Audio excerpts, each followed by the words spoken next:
जय हिंद। नमस्कार मित्रों, आज हम लोग हिंदी वर्ड माला का चौथा पार्ट पढ़ने वाले हैं। इसके पहले हम तीन पार्ट बना चुके हैं, आप उसको जरूर देख लीजिएगा। और हम लोग पिछले भाग में हमने पढ़ा था कि वर्ड के दो प्रकार हमने उसको बांटा था। किसमें किसमें? पहला है स्वर, दूसरा होता है व्यंजन। ठीक है, तो स्वर क्या होते हैं इसकी पूरी चर्चा हमने पिछले क्लास में कर लिया था। फिलहाल आप जान लीजिए स्वर किसे कहते हैं। हम आपको बताए थे स्वर क्या होता है।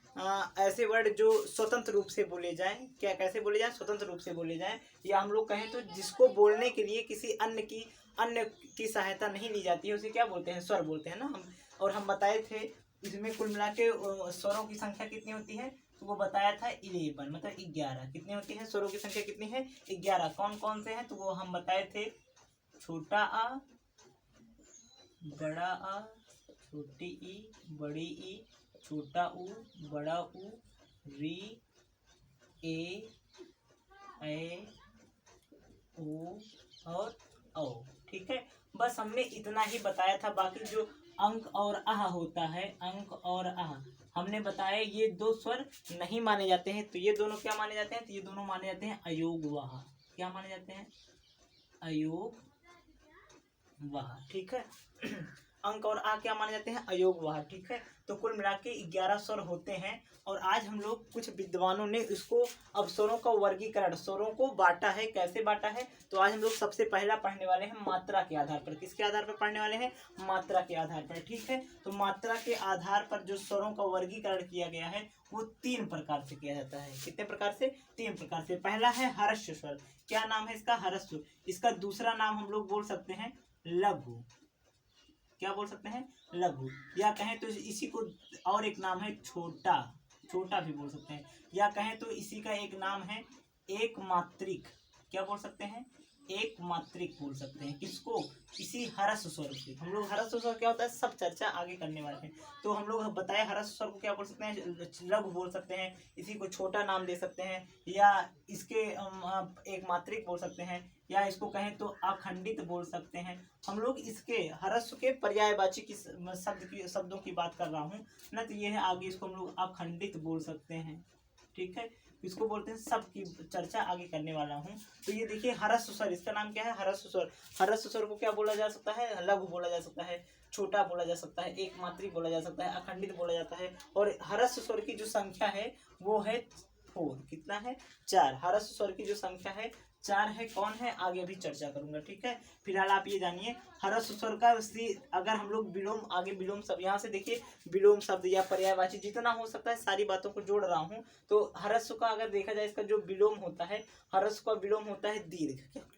क्या होता है? दीर्घ होता है। ठीक है, या हम लोग कहें तो लघु को बोल सकते हैं गुरु। क्या बोल सकते हैं? गुरु। या कहें तो छोटा, तो इसका नाम हो सकता है बड़ा। क्या हो सकता है? बड़ा। ये सब किसका नाम है? दीर्घ का नाम है ना। दीर्घ को बोल सकते हैं गुरु या बड़ा। या ये देखिए एक मात्रिक है, एक मात्रिक का विलोम करेंगे तो द्विमात्रिक हो गया। क्या बोल सकते हैं? द्विमात्रिक बोल सकते हैं इसी को।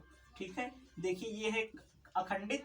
खंड, इसका विलोम करेंगे तो आ जाएगा खंडित। ठीक है, इसका मतलब अखंडित या खंडित क्या होता है? इसको उसको बोलते हैं जिसका खंड ना किया जा सके। खंडित मतलब जिसका खंड किया जा सके ना, जिसका क्या किया जाए? खंड किया जाए, मतलब जिसका विस्तार कर सके हम लोग, उसको बोलते हैं खंडित। और जिसका विस्तार ना कर सके, जिसको खंड में अलग अलग भाग में ना बांटा जा सके, वो होता है अखंडित। अच्छा, इसकी जो संख्या होती है वो होती है 7। कितने होते हैं? 7 होते हैं ना। देखिए हरस्व स्वर कितने हैं? 4। और ये दीर्घ स्वर कितने हैं? 7। तो अगर आप इसको जोड़ेंगे 7 4 11। हम लोग जानते क्या है कि जो ये होते हैं कुल मिला के स्वर कितने होते हैं? 11। देखिए यहाँ तो आप कहेंगे सर आपने तो कहा कि मात्रा के आधार पर 3 भाग बांटे गए हैं, तो जब यही दो भाग जो है 11 हो गए, तो तीसरा भाग कौन सा होगा? आज सबकी चर्चा, प्रूफ की चर्चा आगे करने वाले हैं। फिलहाल आप ये इसको जान लीजिए।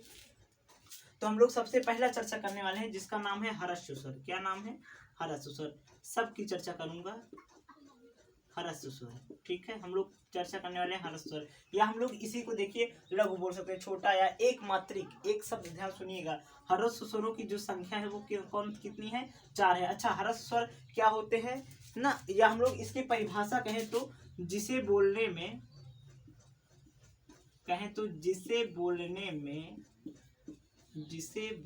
में सबसे कम समय लगे। क्या लगे? सबसे कम समय लगे।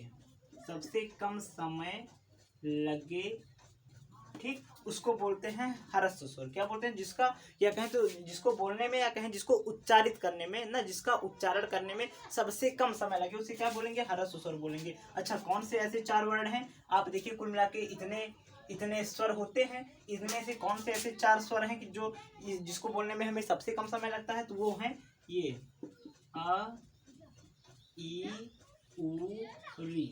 बस यही 4। देखिए, आप बोल के देखिए, अ, ई, उ, री। देखिए, इसको बोलने में कहाँ समय लग रहा है? देखिए, जिसको बोलने में सबसे कम समय लगे, या हम लोग कह सकते हैं इस परिभाषा के अनुसार, देखिए छोटा। देखिए, सब में देखिए, ये देखिए, हमने एक शब्द आया था छोटा। जैसे यहाँ देखिए, यहाँ आया छोटा।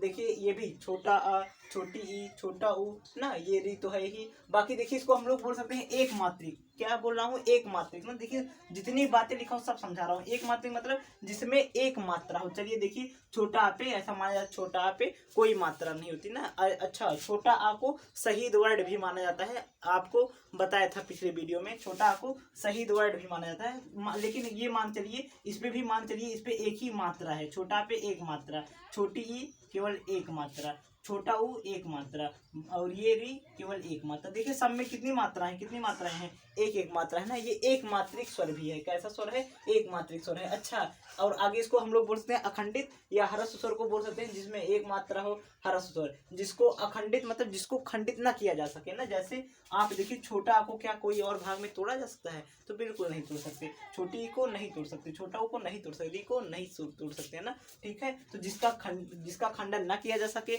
या जिसमें केवल एक मात्रा होती है, या जो छोटा होता है, सभी अक्षरों में, सभी वर्णों में छोटा होता है, तो वो सब क्या होता है? ह्रस्व स्वर होता है। मुझे आशा है कि आपको ह्रस्व स्वर बहुत अच्छे से समझ में आ गया होगा। चलिए, आगे हम लोग चर्चा करने वाले हैं किसकी? तो आगे चर्चा करने वाले हैं दीर्घ की। किसकी? दीर्घ स्वर की। किसकी चर्चा करने वाले हैं हम? बताएं, इसकी संख्या कितनी है? इसकी संख्या है 7। चलिए, हम क्या बताएं, अगर ये 4 आप इसमें से हटा देंगे, देखिए हम 11 स्वर बताएं इसमें से। देखिए, छोटा आ, छोटी ई, छोटा उ और री, इनको आप हटा दीजिए। बाकी जो भी बचे हैं वो किसमें आ जाएंगे? वो आ जाएंगे दीर्घ में। कौन कौन से? या हम लोग बोले तो इसकी परिभाषा कैसे बोल सकते हैं? इसको बोल सकते हैं, जिसे